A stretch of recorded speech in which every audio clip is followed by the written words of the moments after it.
Halo teman-teman semua, jumpa lagi dengan saya Pascal Tekrat dan Abang. Salam kasih semuanya. Teman-teman, kali ini kita mau belajar bersama mengenai cara membaca dari EKG. Oke, silakan kita simak bersama-sama.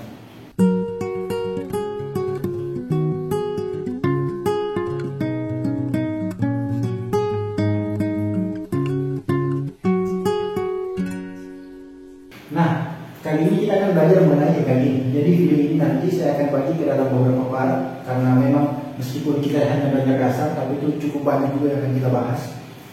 Oke, langsung saja. Jadi EKG itu adalah singkatan dari elektrokardiografi. Elektro itu artinya listrik, kardio artinya jantung, dan grafi artinya menggambarkan. Jadi EKG merupakan suatu alat yang digunakan untuk menggambarkan aktivitas kelistrikan daripada jantung. Nah, EKG ini kita gunakan untuk melihat aktivitas listrik jantung, dan melalui perekaman aktivitas listrik jantung saja kita sudah dapat mengetahui beberapa penyakit yang dialami oleh seorang pasien.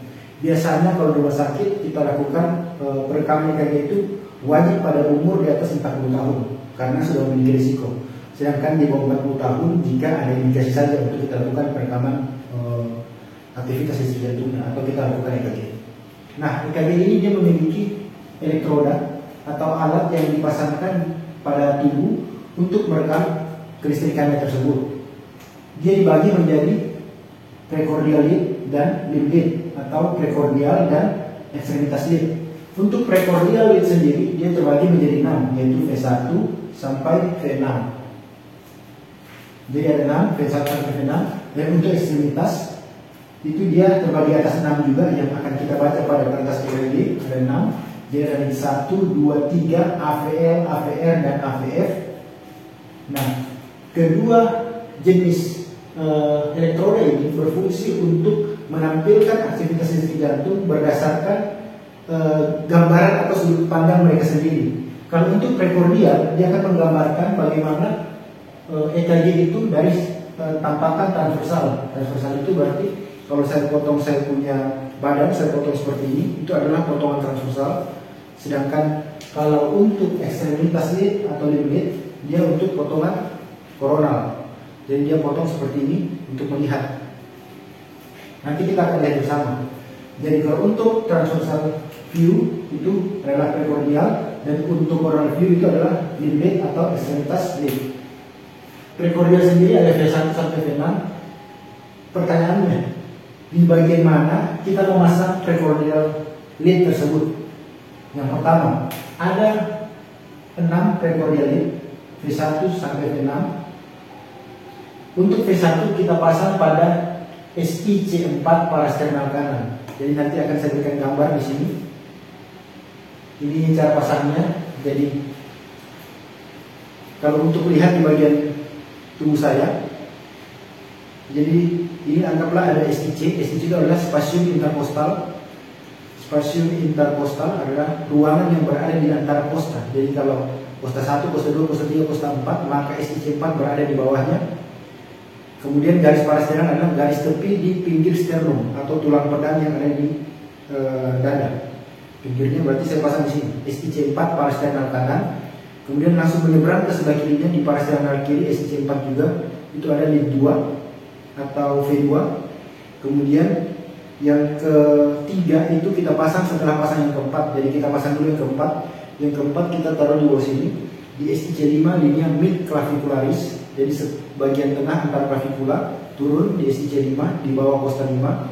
Setelah kita pasang V4, kemudian baru kita pasang V3. V3 terletak di antara V2 dengan V4.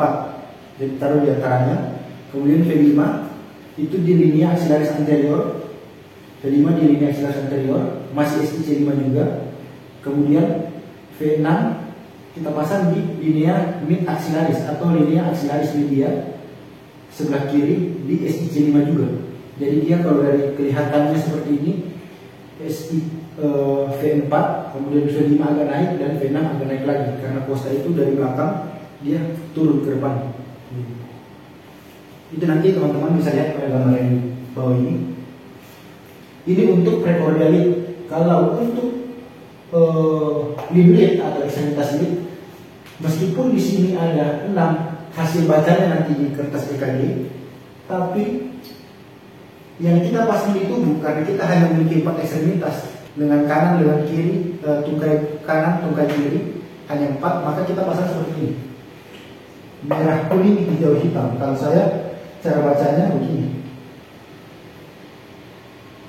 Kadang ada orang yang baca merah, kuning, hitam, hijau, seperti membaca tulisan bahasa Indonesia merah, kuning, hitam, hijau. Kalau saya membaca sesuai arah jauh-jauh. Jadi yang pertama di tangan kanan kita pasang seperti ini. Jadi jepitnya itu nanti ada seperti ini. Kemudian kita jepit. Kemudian yang bagian konduktornya atau besinya itu kita pasang di bagian sisi depan atau ventral. Jadi merah, kemudian kuning, kemudian hijau di kaki, dan hitam di kaki kanan. Hijau kaki kiri dan hitam di kaki kanan. Nah, ingat, sebelum kita masang kertas EKG, karena kita melakukan aktivitas kelistrikan jantung, maka kita harus melepaskan dulu seluruh logam yang ada pada tubuh pasien. Entah yang menggunakan cincin, anting-anting, atau ban pinggang, apapun, atau handphone yang kira-kira mengandung konduktor atau sesuatu benda yang mampu menghantarkan listrik, maka itu kita lepaskan dahulu. Oke, sekarang kita akan melihat ketika kita sudah hasil membaca rekaman EKG-nya, maka akan ada garis-garis, ada yang lurus, ada yang naik, ada yang turun. Kita akan bagi dia menjadi seperti ini. Ini untuk dasarnya saja. Jadi yang pertama, garis lurus dalam rekaman EKG kita sebut namanya garis isoelektrik. Garis isoelektrik itu yang lurus. Kemudian ketika dia terdapat naik seperti ini, itu namanya defleksi positif. Ketika dia turun namanya defleksi, ini pun defleksi positif, yang ini defleksi negatif. Defleksi positif dapat terjadi dalam dua kondisi.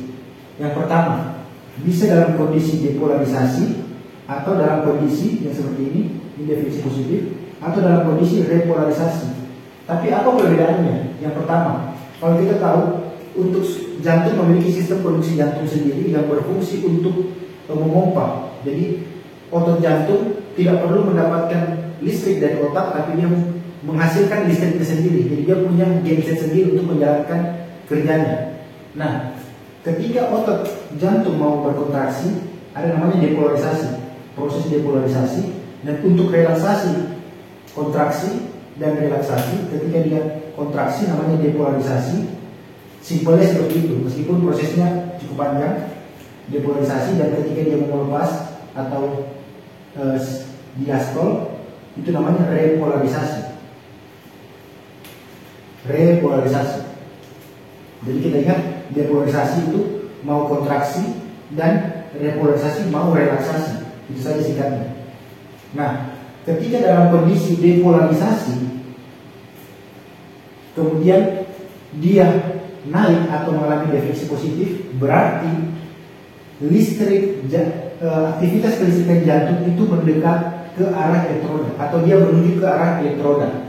Jadi kalau elektroda saya pasang di sini V1, kemudian aktivitas listrik jantung dia tiba-tiba positif di situ. Positif berarti dia mengalami depolarisasi. Dia mengalami depolarisasi, artinya listriknya itu mendekat ke arah elektroda. Tapi kalau dalam kondisi dia relaksasi, kemudian listriknya mendekat ke arah elektroda, maka dia akan mengalami listrik mendekat ke arah elektroda, dia akan mengalami defleksi negatif. Ini defleksi negatif. Kalau untuk repolarisasi, ketika dia menjauhi elektroda, maka dia akan mengalami defleksi positif. Berbalik juga dengan depolarisasi, kalau listriknya itu menjauhi elektroda, dia mengalami defleksi negatif. Jadi kesimpulannya simpel saja, intinya ketika yang harusnya jantung mengalami kontraksi atau depolarisasi, kemudian listrik mendekat ke arah elektroda, maka pembacaan di EKG di elektroda tersebut dia mengalami defleksi positif. Kalau dia dalam fase relaksasi atau repolarisasi, kemudian listrik mendekati, maka dia mengalami defleksi negatif. Jadi simpel saja, untuk kesimpulannya, ketika jantung harusnya mengalami kontraksi atau mengalami depolarisasi, ketika listrik menuju ke elektroda, maka akan mengalami defleksi positif, dan ketika menjauhi elektroda, maka dia akan mengalami defleksi negatif.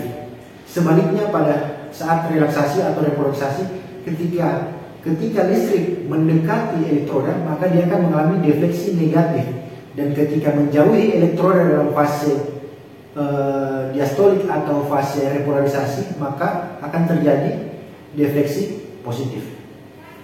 Oke, untuk part 1 mungkin itu saja dulu penjelasannya. Nanti saya akan berikan penggambaran selanjutnya bagaimana mengenai tampatan dari precordial lead dan extremitas lead kalau di gambar EKG. Oke, mungkin itu saja. Jika ada yang ingin tanyakan, silakan ketik pada kolom komentar. Terima kasih telah menonton.